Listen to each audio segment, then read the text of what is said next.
अस्सलामुअलैकुम दोस्तों, welcome to my YouTube channel. दोस्तों, जब हम एलसी में काम करते हैं तो हमारा बैंक हमें गारंटी देता है कि वो हमारे एलसी की शिपमेंट के अगेंस्ट पेमेंट करेगा। यानी कि एलसी की टर्म्स में हमारा बायर हमें पेमेंट नहीं करेगा, हमें हमारा बैंक पेमेंट करेगा। अब एलसी की कुछ टर्म्स एंड कंडीशन होती है, उसके हिसाब से जो डॉक्यूमेंटेशन होती है उसे प्रॉपर प्रेजेंट करना पड़ता है, शिपमेंट को टाइम पर देना पड़ता है, प्रोडक्शन टाइम पे देनी पड़ती है। डॉक्यूमेंटेशन में इनवाइस हो गई, पैकिंग लिस्ट हो गई, बीएल हो गया, सर्टिफिकेट ऑफ ओरिजिन हो गया, फ्यूमिगेशन सर्टिफिकेट, या जो भी प्रोडक्ट होती है उसके हिसाब से जो डॉक्यूमेंट रिक्वायर्ड होता है वो एलसी स्विफ्ट में मेंशन होता है। इसके अलावा शिपमेंट को भी टाइम पर प्रेजेंट करना होता है, उसकी एक्सपायरी डेट के अंदर उसे प्रेजेंट करना होता है। अब हम जो शिपमेंट करते हैं उसके डॉक्यूमेंट हम बैंक में प्रेजेंट करते हैं, हमारा बैंक उसको आगे इंपोर्टर के बैंक में डिस्पैच कर देता है। अब अगर इस डॉक्यूमेंट में कोई डिस्क्रिपेंसी फाउंड हो जाए इंपोर्टर की बैंक की तरफ से, तो ये डॉक्यूमेंट डिस्क्रिपेंट हो जाता है और इंपोर्टर का बैंक एक मैसेज चलाता है कि इस डॉक्यूमेंट में ये डिस्क्रिपेंसी फाउंड हुई है और ये डॉक्यूमेंट आपके रिस्क एंड रिस्पॉन्सिबिलिटी पर हमारे पास पड़ा हुआ है। अगर इंपोर्टर चाहे तो पेमेंट कर देगा, नहीं तो हमारी कोई ज़िम्मेदारी नहीं है।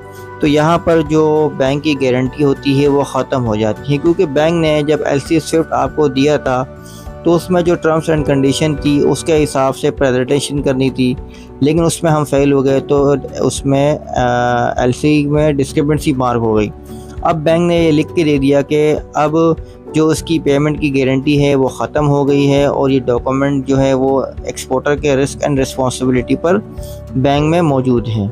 अब क्या होगा, क्योंकि यहाँ पर बैंक की जो गारंटी है वो ख़त्म हो जाती है और एक्सपोर्टर के लिए जो पेमेंट रिस्क है वो बढ़ जाता है। अब क्या होगा कि जो एक्सपोर्टर है वो इंपोर्टर से रिक्वेस्ट करेगा और उसे कन्विंस करेगा कि वो डॉक्यूमेंटेशन की पेमेंट कर दे और जो भी डिस्क्रिपेंसी चार्जेस है वो डिडक्शन करके एक्सपोर्टर को पेमेंट कर दे। और या फिर अगर आपका जो इंपोर्टर है, कस्टमर है, वो अच्छा है, उसके साथ आपके रिलेशन स्ट्रॉन्ग है, तो वो अपने बैंक में एक रिक्वेस्ट लेटर देता है और उस रिक्वेस्ट लेटर में सारी डिस्क्रिपेंसीज को एक्सेप्ट करता है।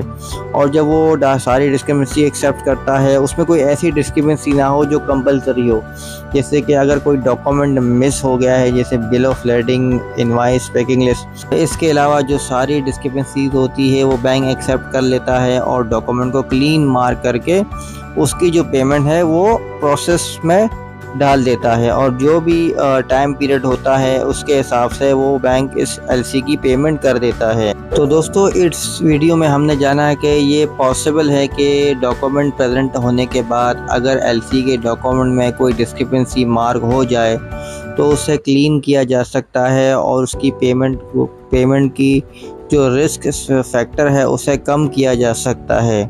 दोस्तों, अगर वीडियो आपको पसंद आ गई हो तो इसे लाइक करें और ज़्यादा से ज़्यादा शेयर करें। और अगर आप मेरे चैनल में न्यू हैं तो आपसे दरख्वास्त है कि आप मेरे चैनल को सब्सक्राइब करें ताकि मेरी हर एक आने वाली वीडियोस की अपडेट आप लोगों को मिलती रहे।